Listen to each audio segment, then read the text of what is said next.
The people who spent money on themselves, whether it be the $5 or $20, had no change in how they felt. But those who took the money and spent it on other people had a greater sense of happiness and felt much better at the end of the day. Now, Gallup, who does those world polls, took this and had a similar question on one of its surveys about recent charitable giving and happiness. And they did this in 136 countries with over 200,000 participants. And the same results ensued, where people who spent money on other people were a heck of a lot happier than those who spent money solely on themselves. Hey, it's Rocky. Welcome to Richer Soul. Today's guest is Arlene Cogen, who helps people to give. She also shares how it brings joy to the giver.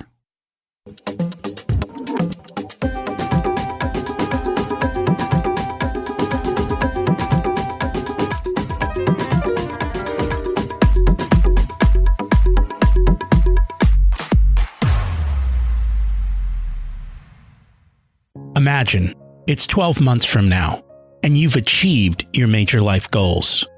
How does it feel to be in the best shape of your life? To wake up energized, excited about the day? To have great relationships and friends who support you and propel you forward? How does it feel to have an excess of money, to be able to make the choices you want? To be fearless and open to trying new adventures? Imagine being connected to the universe and it providing everything you desire. It's possible over time, and your past does not dictate your future. The only thing holding you back from this vision is you. It's time to take control of our thoughts and use them to our advantage. Welcome to Richer Soul, where we achieve our dreams and bring balance to health, wealth, relationships, time, and spirituality. If you have not had a chance to listen to episodes 1 through 9, I encourage you to go back and listen to the framework behind Richer Soul and how to create the life of your dreams. You can also find all the show notes for this episode at richersoul.com. While you're there, you can sign up for a monthly email where I share the best articles I read this month, let you know about upcoming episodes, and share a little wisdom. You can also listen to coaching calls under the Coaching Calls tab. I also share the most interesting articles I read every week on Facebook at facebook.com/Richer Soul. And there's also a Facebook group where you can ask questions and interact with other listeners. Today, we have 2 short quotes. We make a living by what we get, but we make a life by what we give. Winston Churchill. No one has ever become poor by giving. Anne Frank. Merry Christmas to those of you who celebrate. It's a perfect time to talk on the subject of giving and how it affects our lives. One has to decide what's most important to ourselves and be intentional with a giving plan. We have a week left for this year's donations. Let's review last week's action step. It was going through the delegation roadmap. What do you want to get off your plate? Did you do it yet? I'm doing a lot to get stuff off my plate so that 2020 can be so much easier.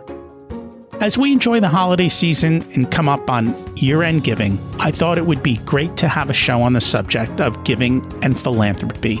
Many studies have shown that the giver receives more pleasure than the receiver. Let's explore that with Arlene Cogen, who is a sought-after speaker, trainer, and coach on leadership and philanthropy. She's a certified financial planner and expert on philanthropy. Arlene provides a fresh perspective on how to include philanthropy into your life. Her passion is reflected in her inspiring and informative presentations that break giving down into manageable bites and explains how you can make a gift you never imagined. Arlene began her career on Wall Street, spending over 20 years in the trust and investment world. Wanting to lead by example for her daughters, she transitioned into nonprofit development and helped guide the 9th largest community foundation in the country for almost a decade. Arlene is the Amazon #1 best-selling author of Give to Live. Make a charitable gift you never imagined. She lives in Portland with her husband, Mitch, and their boxer Mango. Let's meet our guest. Welcome to Richer Soul, Arlene Cogen. It's great to have you join us today. It's fantastic to be here with you, Rocky. And I'm excited for the conversation. As always, we start at the beginning. What was it like when you were growing up, and how much did your family and school teach you about money? Rocky, my family grew up. I'm going to start with my parents. My father only had a high school education, and he grew up on a farm, and his older brother was a Pearl Harbor survivor and went to school on the GI Bill. So when he got out of serving in World War II, there was an opportunity for them to go into a food manufacturing company, and they went off to upstate New York and they created a sauerkraut factory and were very successful. On my mother's side, and my father was very kind and very generous, and as a business owner, he was one of the bigger givers in our community growing up in upstate New York. My mother, on the other hand, grew up in poverty, and she had to drop out of high school to help support her family as a secretary. So they had very different messages about money. My mother was always saving every penny and very cautious on how she spent. And somehow between the two of them, I'm somewhere in the middle. I am very focused on saving and using money as a tool, but I'm also generous in terms of the causes near and dear to my heart and supporting them and teaching my kids about money. Our parents used to discuss money at the kitchen table, but it was both of those sides. Like my father would be like, we can't afford it. And my mother would be like, but I'm afraid that we won't have enough. And when my father sold his business, they became the millionaire next door. All of a sudden they had this windfall, and they lived on that through their lifetimes. And when my father died, my mother knew this was it. So she always lived within her means, and she was pretty stingy. Now, maybe that's a little harsh. She wasn't as generous as she could be until the end, when she realized about 9 years ago, she was diagnosed with pancreatic cancer. And being the financial person in her life, I have an older sister, an older brother, and then myself. When I went to see her the first time after her diagnosis, she wanted to make sure that after charity, things were divided equally between my sister, brother, and myself. And they were. But I also noticed that at the time, I was 49 years old and successful. And my sister and brother were more successful than I was. So as this millionaire next door, I was shocked to see that only 5% of her estate was going to charity. And none of her children needed it. So she had the ability to give a lot more and be much more generous. And my sister Rose, my brother Sam, and I encouraged her to give more. And ultimately, before she died, she increased her giving from 5% of her estate to 10% of her estate. And the joy that was scintillating over her face and her actions when she increased that giving left a true mark on me and my siblings. And it really changed how I decided to give during my life. And it really gave me a new perspective on how I wanted to give during my life. Very interesting family background, but lots of great money lessons along the way. So what were some of those money lessons that you were taught over the years? My father's favorite sayings were be kind, work hard, and be grateful. And my father was always one of the first people, specifically, I'm Jewish, and in our synagogue, he was always one of the larger donors whenever there was a campaign or project to work on. But the money lesson that he really taught us in terms of giving had to do with he always gave anonymously. And the reason why he gave anonymously is because the project was more important than having his name on it.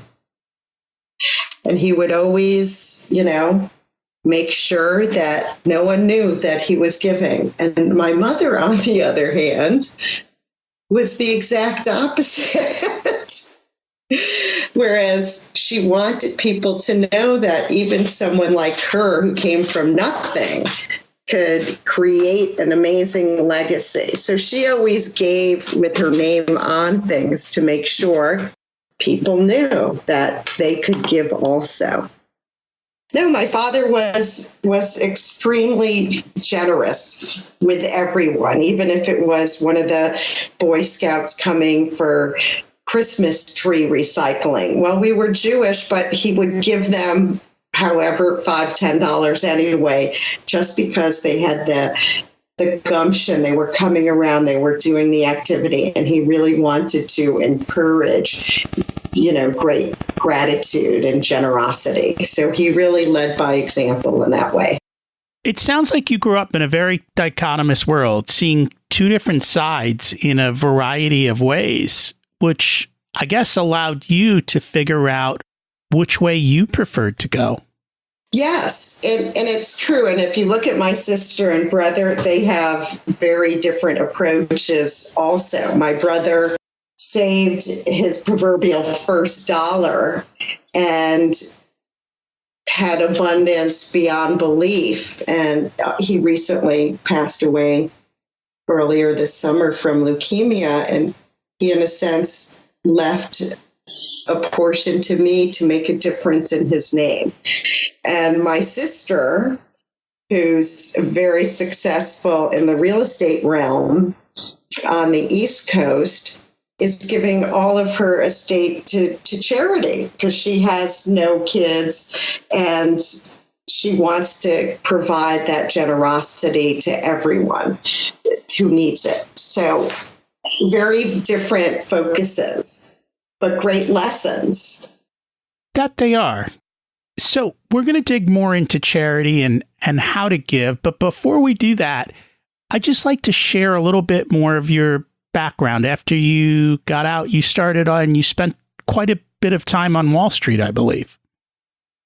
Yes. So I spent 20 years in the trust and investment world, and most of my career began on Wall Street, where I worked for U.S. Trust of New York and Citibank, and I really helped people in the wealth management world, helping them grow their money and preserve their money.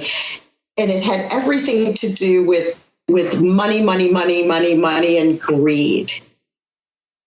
And when I had two daughters, Rocky, I had a realization, and I just reviewed my history on Wall Street. And this was back in the 80s and early 90s, where you had the glass ceiling, wage discrimination, and sexual harassment. And having two daughters really put into the framework that I need to lead by example, and there has to be better options for my daughters. So we moved from the East Coast to Oregon, where I am now. And I stayed home a couple of years raising my daughters and saw a career coach.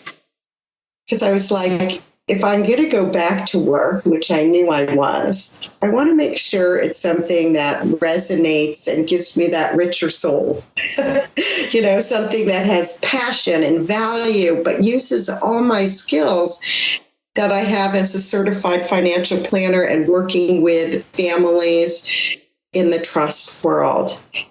And when I saw this career coach, Rocky, everything came up: philanthropy and benevolence.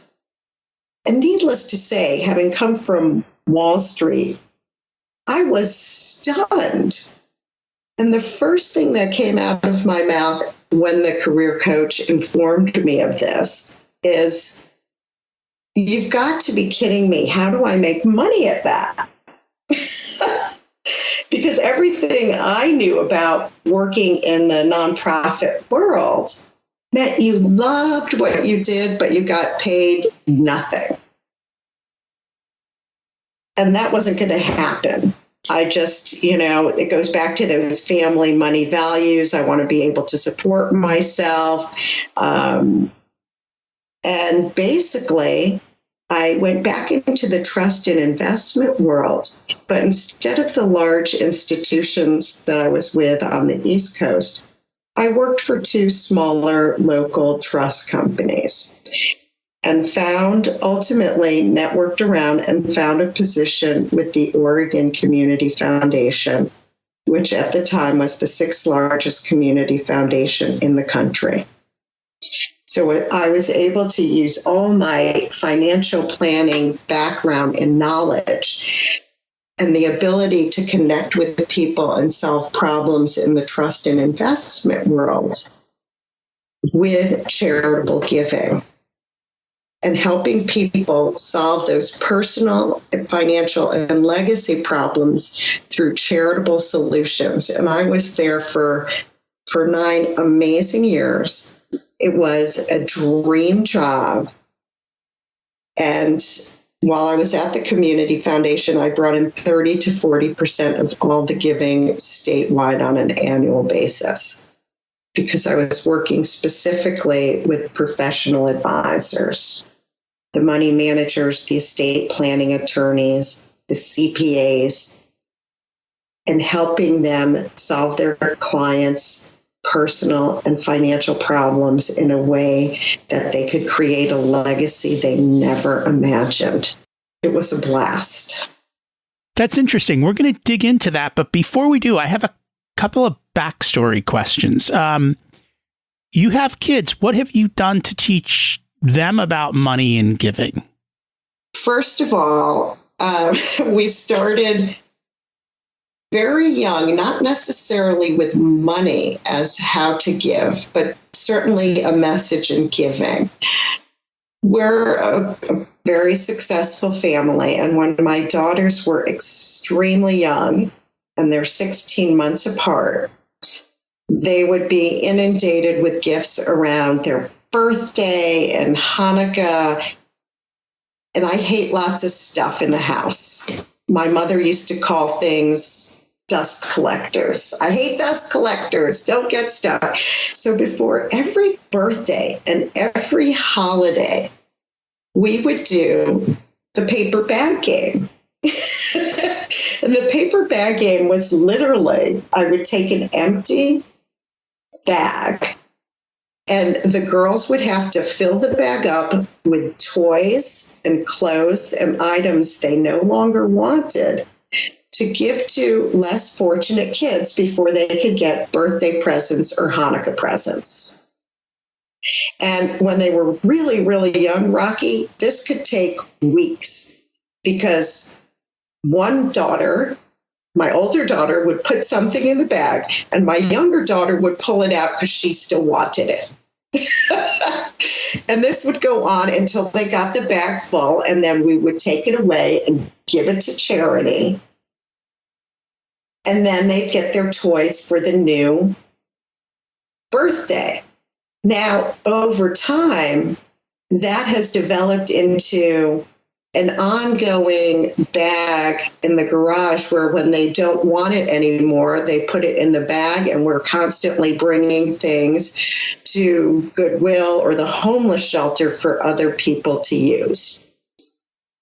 In terms of money, when they were young and had birthday parties, we would do a few things. Instead of collecting gifts, they would do a fundraiser. Now, as young kids, I'd have to say most of the time it went to the Humane Society or an animal shelter because they were really into kids. But as they got older, that changed to Abby's Closet, which is an organization that helps girls get prom dresses because they can't afford them. And let's see, what's another good money lesson they learned? They also learned when they had their bat mitzvahs, Jewish tradition, they get gifts, but they also get a fair amount of cash gifts. So for their bat mitzvahs, we came up with you save half, you spend a quarter, and you give a quarter away.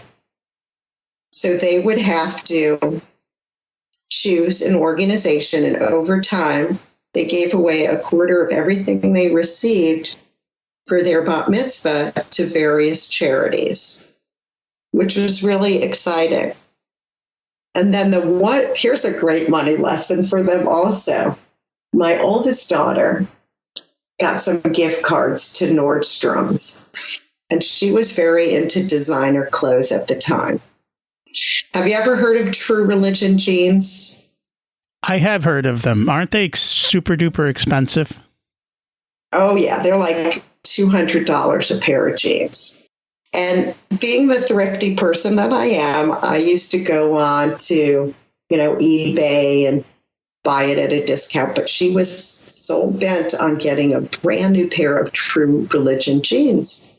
So we took that gift card to Nordstrom's. She found the pair she wanted, and she used the gift card, and I gave her $20 or $30 towards the purchase price.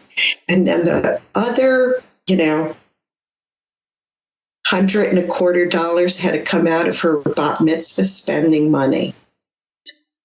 And she was so psyched to have these jeans.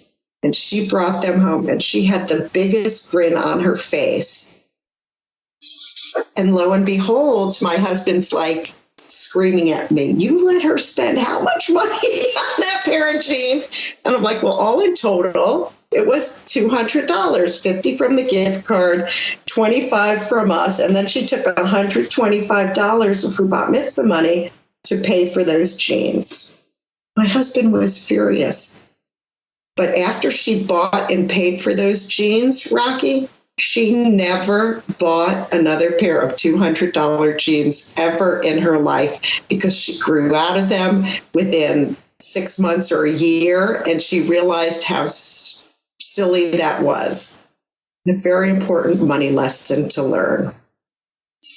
Those are some of the key lessons they've learned over time. And as they've participated in various organizations, they've given to those organizations because they see the good work that they're doing. And that's an important lesson. And sometimes we need to let kids make those mistakes when they're young and let the lessons be learned. And they do learn them over time.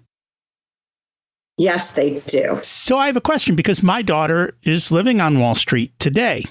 Is it still like it was? Has it improved? And what advice should I give her living there? I do believe that Wall Street has changed. I mean, I haven't been on Wall Street in over 20 years, so I'm not sure I'm the person who can help you with your daughter's advice. But I do know that you have to stay true to your heart. And if something doesn't feel right, you either have to bring it up so the organization can change, or you have to change your circumstances to find a better fit. And she's very good at that. For her, fit is extremely important. And if she doesn't believe in your values, she will not be part of that. So I'm sure she's not going to end up in a Wall Street kind of firm. She'll find something that's a little bit more in line with her desires. So you mentioned that the job that you had with the Community Foundation was a dream job. What made it a dream job for you? What made it a dream job is the opportunity to help people create charitable gifts that they never imagined, and to help them self-actualize as a person, to have purpose and meaning beyond themselves. And I was able to do that with all of my skills coming from the financial wealth management and trust end. And it was just so rewarding to help people make gifts they never imagined they could make. That's cool. Very, very cool. So we've been talking a lot about giving, and I know it's kind of a struggle, I think, for people. And I've heard lots of conversations, and I've heard some religious people with tithing, and the question comes up, you're still building wealth or you're still trying to get ahead. And so it creates a lot of issues. But I've also heard a lot of studies that say giving actually makes the person giving even happier than the person receiving. And I think I've heard you talk about some studies on the science of giving. Could you share one of those with us? Sure, I'd be delighted to. Michael Norton, who's an associate business professor at Harvard, partnered with Elizabeth Dunn, who's an associate professor up at the University of British Columbia. They have a great TED Talk. He has a great TED Talk on how to buy happiness, and they've recently come out with a book on buying happiness. But this study is really cool. They got a number of participants and asked them how happy they were. And then they received an envelope with either $5 or $20 in it. And some of the envelopes had a note saying, spend the money on yourself. And the other envelopes had a note saying, spend the money on other people. So the money was random, but the task was different. And at the end of the day, they were going to get another call to see if they were where they were in terms of happiness. Now, it turns out that on campus, there's a Starbucks, and the Starbucks had a lot of people come through with the money. But at the end of the day, the people who spent money on themselves, whether it be the $5 or $20, had no change in how they felt. But those who took the money and spent it on other people had a greater sense of happiness and felt much better at the end of the day. Now, Gallup, who does those world polls, took this and had a similar question on one of its surveys about recent charitable giving and happiness. And they did this in 136 countries with over 200,000 participants.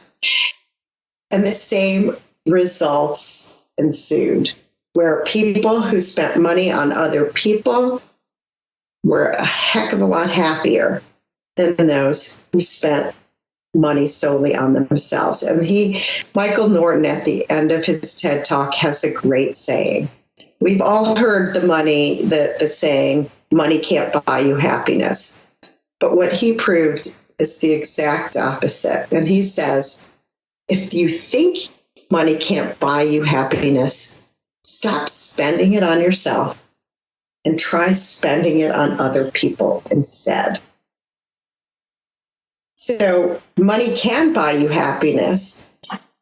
And additional science, Dr. George Mall, who's a neuroscientist in Rio de Janeiro, did further studies with MRIs to see where in the brain giving was stimulated. And it just so happens that your prefrontal cortex is stimulated when you give money away, that generosity factor. And what's really interesting about that, Rocky, is the prefrontal cortex also is stimulated when you have good food and sex. So it's all related. Giving is like good food and sex. Very, very interesting. And I've experienced this. I actually was at an event once where they actually did this. They handed out envelopes to people with cash in them, and they literally said, you have to go hand this out to other people in the room. And we spent the morning, it wasn't a long thing, but handing out money and just seeing how it made you feel. And some people ended up with a lot of money and a lot of people ended up with no money. But it was an interesting exercise to see how it all came together. And so one of the things that I've heard, I've spent a lot of time on the nonprofit side as well, and with different types of programs. But one of the things that comes up is the question when giving hurts. And what I mean by that is a lot of times we give money, sometimes especially in third world countries, and the money does more harm than good. It doesn't bring the intended consequence. A lot of times it may bring an unintended consequence. Have you ever examined any of that and have any ideas of how to ensure that that doesn't happen? I think that's a terrific question. And of course, giving money can hurt. And I know that sounds odd, but let's look at someone who's a multi-millionaire and they give so much money to their child that the child never learns their own life skills to cope. So we're doing harm. Let's say we're giving that money in the example you used in a third world country where the money is not doing what it intended. And when we look at philanthropy in general, and this is almost my strategy in life, Rocky, you have to have high intention and low attachment to what your money is going to do. Unless you come up with a plan that may incentivize along the way, we never know how the recipient of that money is going to react to the money. And we're only doing the best we can do. We can't have an expectation that if I do give X, Y is going to happen, because everyone receives money and has a different, your first question, tell me about your childhood and your relationship to money. Everyone has different stories about that. And unless we're really addressing those root causes in the money story, we have no idea what the outcome is going to be. Yes, some organizations have better outcomes than others, but I honestly, I think you have to be very thoughtful and deliberate in how you give and where you give. And this is where your research and due diligence comes in and education comes in to ensure that it will actually be used in a way that is positive versus one that is harmful. Does that make sense? It does. High intention, low attachment. It's giving. It's giving. So we have to make sure that we can't control it. And when people are disappointed or it hurts, it's because maybe we're over controlling our expectation. And so I guess that's a big part of it is when you give, you have to let go. And that's another part of giving. You give and you do it for yourself. Yes. And then you just have to let go, which is not easy to do.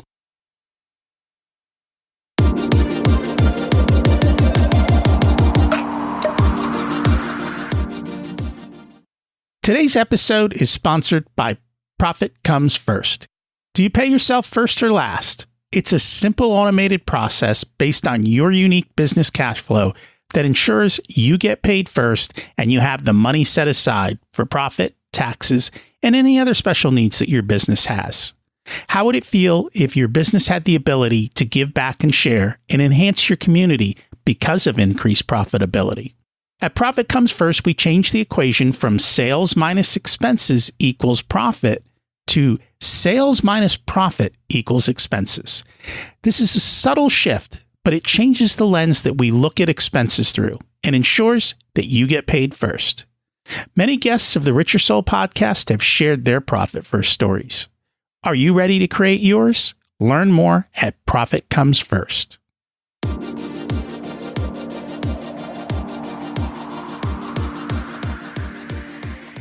So this brings up a listener question, and she's struggling with this specific issue across a couple areas. So I think she's in her 50s. She's wealthy, but she doesn't have kids. She has nieces and nephews. However, she's not so sure that giving them money will turn out well because they haven't been taught great money mindsets. And so it might hurt them more than it might help them. And then she's also trying to figure out, does she leave it for family? Does she leave it for charities? Do people actually do that? And so how does she figure this out as she structures her estate plan? Yeah, and that's a really good question. And I think most people have similar thoughts, whether they have direct descendants and heirs or not. You know, how do I, as a parent, give enough money to my kids where they're still thoughtful and hungry, but don't become lazy and just spend through the money? So this is one of the things that I love about philanthropy. Philanthropy is one of the few things that successful families come together with that generates continued family wealth and values. And what I mean by that is, for this listener, generally, she might want to take a multi-pronged approach to her wealth. And let's start with creating a small donor-advised fund where her nieces and nephews can start to participate in giving. She creates a small donor-advised fund. She can work with maybe the community foundation or their consultants out there like me, who bring the family together and start to identify values and causes they care about. From there, they create a mission and vision statement and start to work together in terms of giving. Do we give more to education or healthcare? What are those key components? And the philanthropic vehicles that wealthy, successful families create, whether they be private foundations or supporting orgs or just being, very involved in, the art museum, is learning about governance and finance. And by sitting on a board and starting to be exposed to this, those nieces and nephews can see and learn basic financial literacy and the importance of due diligence, investing well, having investment policy statements, having distribution policies, having policies around who is in charge and why. So for younger people, they get to see the aunt actually doing this and experiencing it, and they start to participate in it. One of the things many families do who have that successful philanthropy over generations is they'll have a retreat where they focus on some fun stuff, like let's go someplace fun and see what's there, but they also come together to discuss the priorities of giving and what they want to teach each other and pass down to the other generations.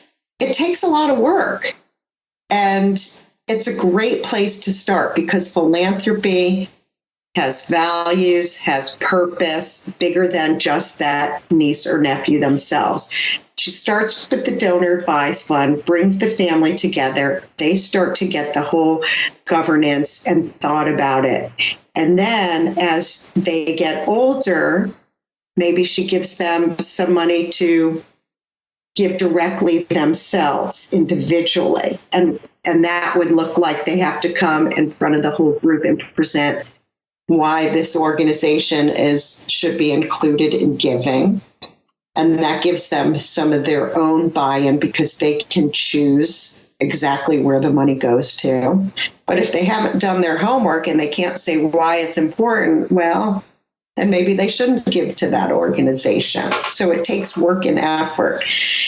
And ultimately, yeah, she can give them some money for their own spending, but maybe she creates either donor advised fund or private foundation that the kids collectively, the nieces and nephews collectively come together to give and have purpose beyond just themselves and the selfishness of what their parents created for them. So she has a lot of options that she can start exploring now, and working with a philanthropic consultant, which is what I do with many individuals as family, to create a financial plan that includes giving to family, giving to the causes you care about, as well as teaching the values and lessons of philanthropy and giving, really helps families have a holistic plan for giving.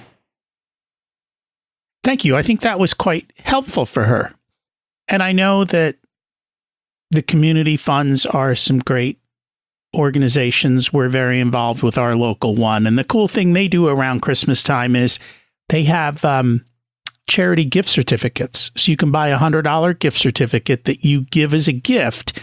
And the person who receives the gift certificate can then give it to their favorite charity. So when you have all these people who have more than enough, it's an easy way to give almost.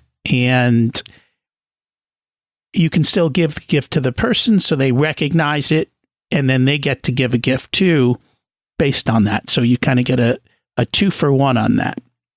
Yeah, I love that idea. That is fabulous. So you wrote a book called Give to Live. Why did you choose to write the book? As I mentioned, being at the community foundation was a dream job. Yet when I was there, I noticed, one, that the community foundation was narrowly focused just on Oregon, and I wanted to help people change the world. And two, many advisors and or donors didn't really understand how to give and how they could give. Like, for most people, giving was for multimillionaires. And for me, I see giving as an opportunity for the mass affluent and people of modest means, in addition to those multimillionaires. So I wanted to break giving down into manageable pieces so everyone could understand how to make a charitable gift they never imagined, like my mom was able to do at the end of her life. And let's be honest, for most people, their largest gifts probably will be at the end of their life because they need their money to live on now. So Give to Live was written as a tool for nonprofits and advisors, estate planning attorneys, financial advisors, and CPAs, to hand out to their clients and donors to educate them on giving. It's a lovely gift. And this way, when you look at a professional advisor in the service industry, they don't have the time, or their client probably doesn't want to spend the hourly rate that the person is charging to have an education on what is a bequest, how does beneficiary designation work, what are charitable remainder trusts and gift annuities. They don't have that time to really drill down and explain it into manageable pieces. So the book is intended as a lovely gift to educate people, and then it goes into stories of amazing people I had the opportunity to work with who created gifts they never imagined that solved personal and financial problems. So the stories are broken down. You can skip ahead, business owner, dual income, no children, single, divorced. It's broken down into categories where people can quickly identify themselves. And they can jump right to that section and read the section. And then after each story, there's an opportunity for a personal reflection. So some of the things I talked about earlier, what are your values? What are the causes you care about?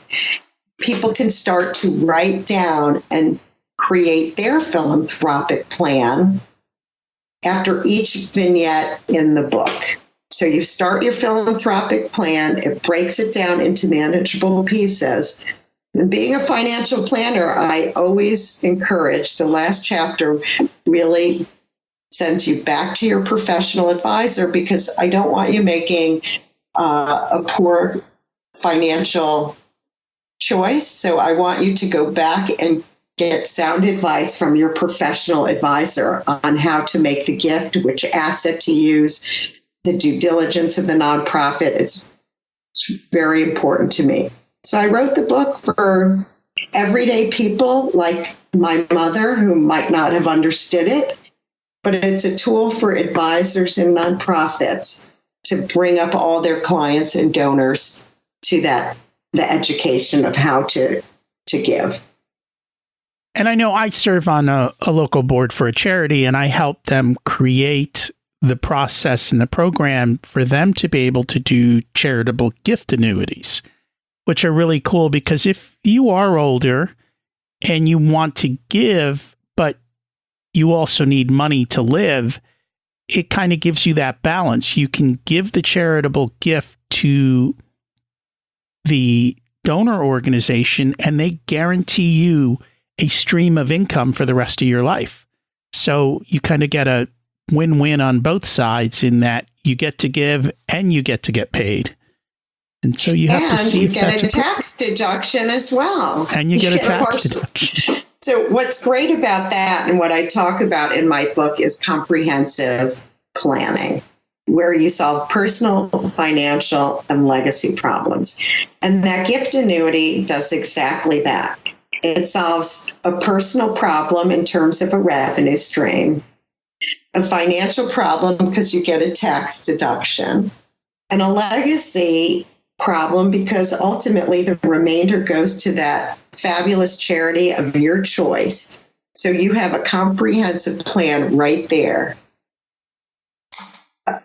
It's a great tool, but since gift annuities are based on the strength of the charitable organization, you really want to make sure that that organization is financially sound and solvent, so you get your income stream. That is true. I didn't think about that. But yeah, that is very, very important. Whenever you do annuities, regardless of whether they're charitable or not, you are basically betting on the financial stability of the person who is underwriting that annuity. And so that's important.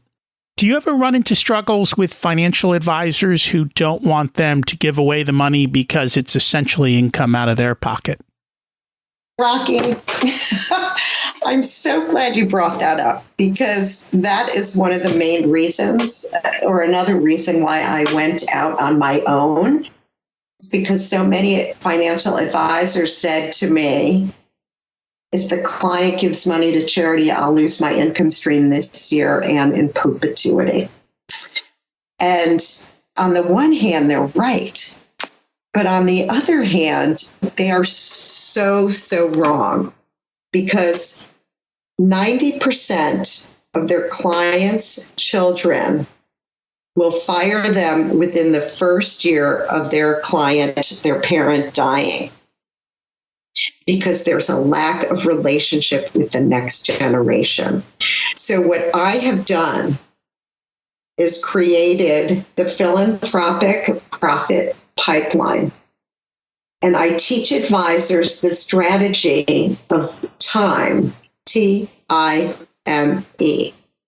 tools, intention, meaning, and engagement. Because the time to start engaging the next generation is now.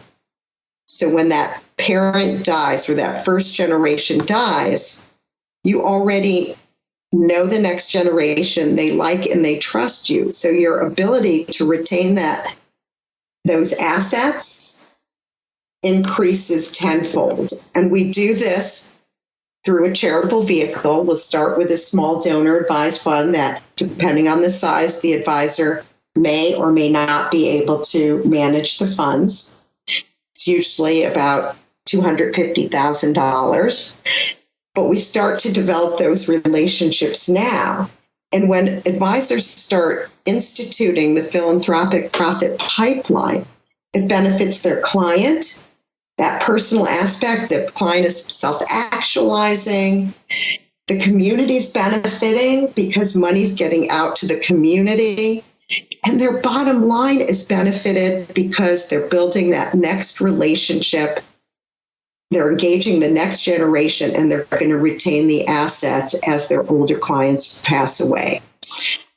So that's what I'm out there teaching advisors, and they are eating it up. They just love the whole process. They're knowing these deeper relationships with their clients. They're getting more assets. They're getting more referrals. It's really flipping the coin on the other side, and it's a great model for everyone. And it does sound like that. And you have to always look at what everyone's particular goals are and where the money is flowing, and then figuring out how to come together with everyone to make it a positive result for all of those that are involved in the situation. Yes. And when I work with advisory firms, I also work with their clients. When we're going through that philanthropic profit pipeline, we're using their clients specifically, so we can come up with plans for each of their clients, their top clients, on how to engage them. I'll do workshops with their clients where the clients are in family settings, are identifying their values and causes they care about, and ultimately helping advise on what tools they can implement to create this robust plan with the family members. And all of this comes back to the beginning, which is what I always talk to people about. You have to have clarity on what it is you want in life and how you want to do things. And this whole process of giving, I mean, it's essentially, as you've talked about, clarifying what are your values? What do you believe in? What do you want to support? And how do you want to go about doing that? I know that we tend to do we have a plan for our giving, and we put the money in up front, and then we spend it throughout the year. And for the most part, we already know where most of it's going. There might be something that pops up here and there, but the majority of our funds at the beginning of the year, we already know how everything is going to flow and how we're going to support different organizations and different causes. And I know that once you set up your plan and you know what you want to do, then you have to kind of go into the next step, which is figuring out the most tax efficient, smartest ways to give money. There are ways to give appreciated assets so that you can double skip on the taxes. You don't pay tax on the appreciation, and you get the full tax deduction. So that gets into a much more technical conversation. But once you're clear, then you can start to have those more technical conversations. Right. And that's an area where so many advisors drop the ball. They start with the technical side and forget the human side of values and causes they care about, which is what I like to bring into the conversation with the clients. What do we care about? And then how do we implement the plan? And implementing the plan is really critical to be speaking with your CPA, your estate planning attorney, your financial advisor to make sure they're choosing the right assets to engage that are the most tax efficient. And whether it be a business interest or a piece of real estate or just appreciated securities, there are different tools that might be better for you to use, and you want to make sure you're asking your advisor. Although I do have a story to share with you. One time I was working with a couple, a lovely couple, and their daughter had a rare disease and ultimately passed away from it. But she was an honor student involved in sports and was at Stanford, and everyone loved her. But when she passed away, a lot of people donated money in honor of her. And the parents had put it all in a bank account that was just earning, minimal interest. And when they came to me and we were creating the scholarship fund in memory and honor of their daughter, we actually talked about the most tax efficient assets to give.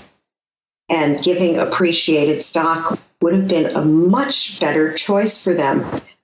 But emotionally, the money sitting in that basic saving account was so tied to their daughter that it made sense for them to actually give a less tax efficient asset than an asset that would have benefited them. So we always have to keep in mind that emotional attachment to giving that nothing can explain except, your heart. And that's okay to do that as well.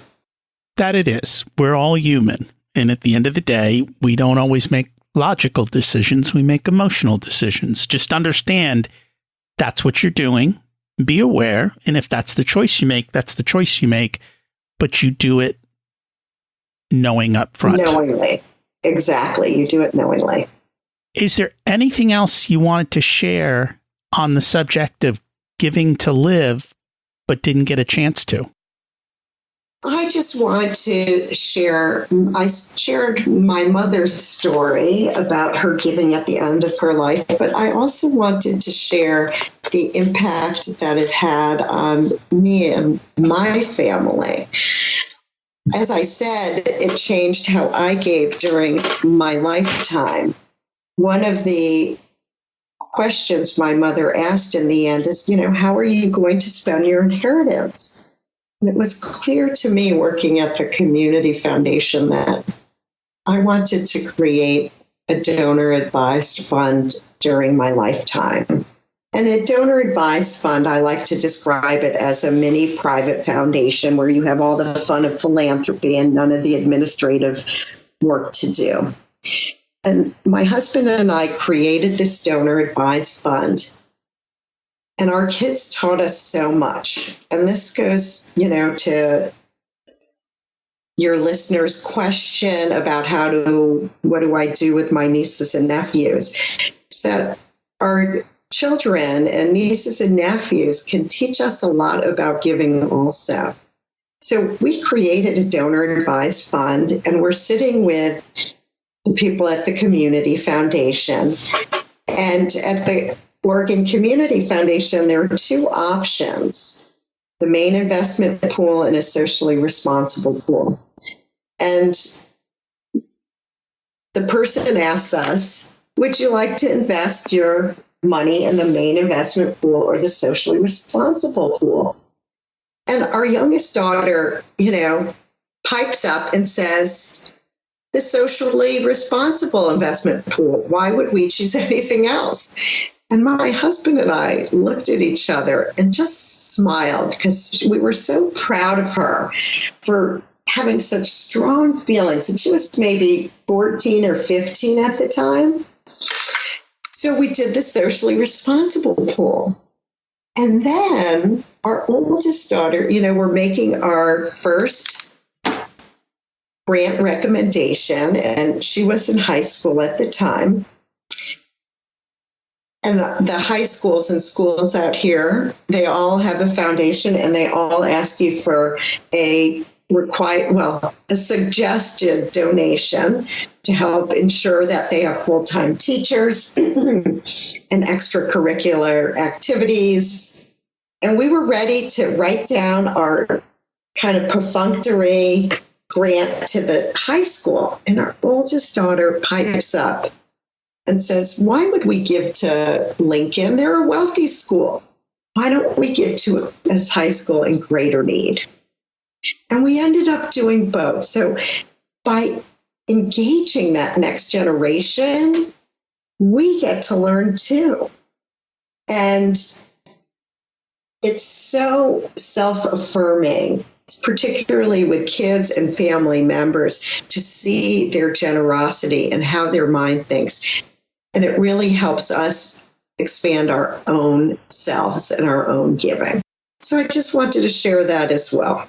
And I think it creates great family conversations. And your kids and you are now having meaningful conversations, which is another massive benefit. Yes. So like you, every year we get together and we discuss, besides our regular giving that we always like to give, is there something new that we want to consider? Because your giving actually does change over time as issues change. That it does. And you always have to review. So based on our conversation today, what's one action step people can take to move forward this week? The one action step I always suggest is sometimes we don't realize how charitable we are.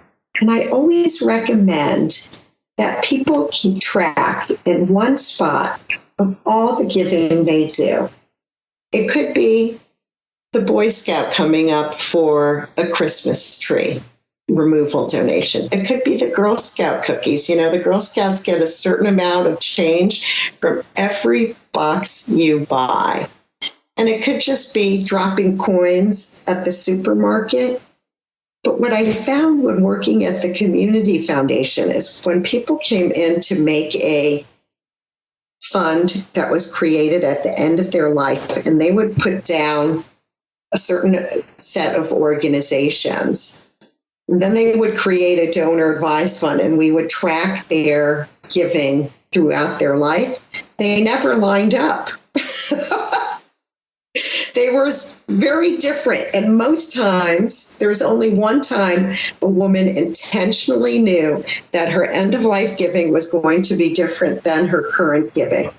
But other than that, people were shocked. So really keep track of where you give and why you're giving to that organization. So you can start to develop a pattern, and you can actually see that pattern. It makes sense to you. And then when you start creating a comprehensive financial plan and philanthropic plan, you have the groundwork of what's near and dear to your heart. It surprises me how many people live out of sync with what they say they want. And it happens in all parts of life. So yes, here again, we have one more example. Yes.